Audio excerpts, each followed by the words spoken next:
រឿងបរោះកំសត់សង់ខ្ទមក្បែរផ្ទះសេដ្ឋីធ្វើត្រាប់សេដ្ឋីមាននិទានមួយដំណាលថាមានបុរសប្តីប្រពន្ធនិងកូនស្រីមួយជាអ្នកលំបាកកំសត់ទូរគុតរោគព្រឹកបានស៊ីតែព្រឹករោគល្ងាចបានស៊ីតែល្ងាចពុំមានទ្រព្យរបស់អំរោះអំរអ្វីឡើយទើបបុរសប្តីប្រពន្ធនោះគិតគ្នាថាលំនៅយើងសពថ្ងៃនេះលំបាកណាស់មកយើងទៅរកលោកឯណាមានទ្រព្យសម្បត្តិច្រើនយើងទៅនៅខាងលោកមើលដំណើរលោកធ្វើការមិនខ្លះបានជាមានទ្រព្យរបស់ច្រើនអ្នកទាំងពីរអ្នកប្តីប្រពន្ធនោះគិតគ្នាដូច្នោះហើយ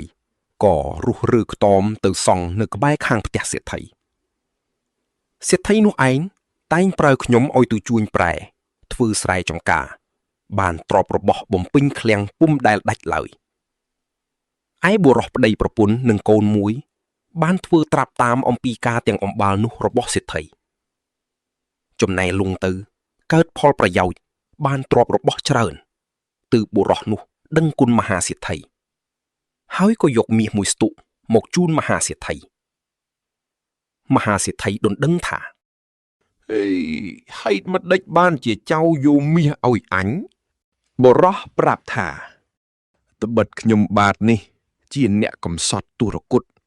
ខ្ញុំបាទរុះរើខ្ទមមកនៅក្បែរផ្ទះលោកខ្ញុំបាទមើលឃើញលោកតែងប្រើអស់ខ្ញុំកំដរ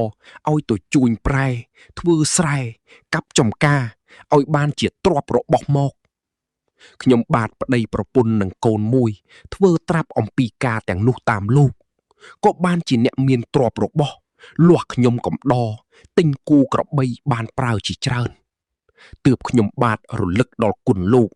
ហើយខ្ញុំបាទយកមាសមួយស្ទក់មកជូនលោកហងសេដ្ឋីថាអូចៅបានទ្រព្យអំបាលនេះអញស្មានថាចៅបានពីណាបើចៅបានត្បិតចៅធ្វើតាមចំណេះអញតែងធ្វើដូច្នេះហើយចូលចៅទៅយកទ្រព្យអំបាលនោះមកឲ្យអញនឹងចែករំលែកឲ្យចៅខ្លះបរោះនោះឆ្លើយថា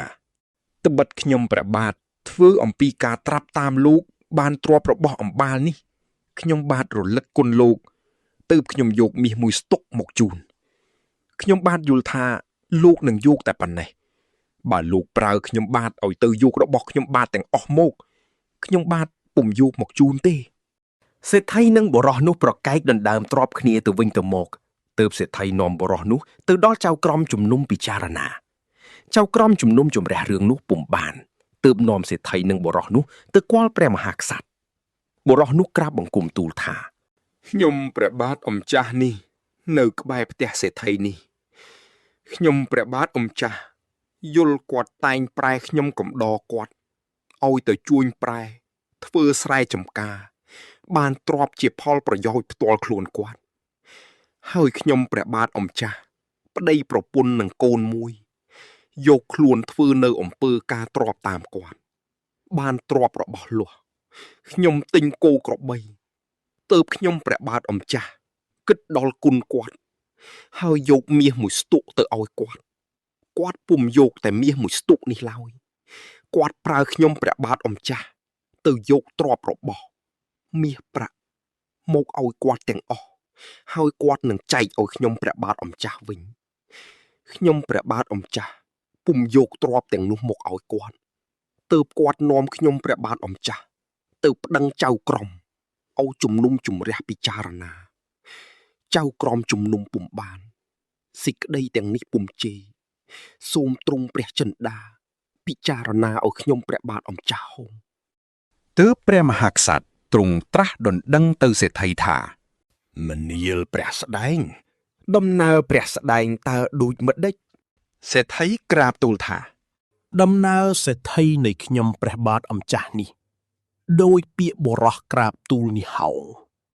ព្រះមហាក្សត្រទ្រង់យល់ថាសេដ្ឋីលោភមែនពិតទើបព្រះអង្គមានព្រះបន្ទូលដណ្ដឹងថាមនាលសេដ្ឋីព្រះស្ដែងមានកូនឬអត់កូនសេដ្ឋីក្រាបបង្គំទូលថាខ្ញុំព្រះបាទអម្ចាស់មានកូនប្រុសមួយទើបព្រះអង្គមានព្រះបន្ទូលដណ្ដឹងទៅបុរសនោះវិញថា ព្រះស្ដែងមានកូនឬឥតកូន បុរស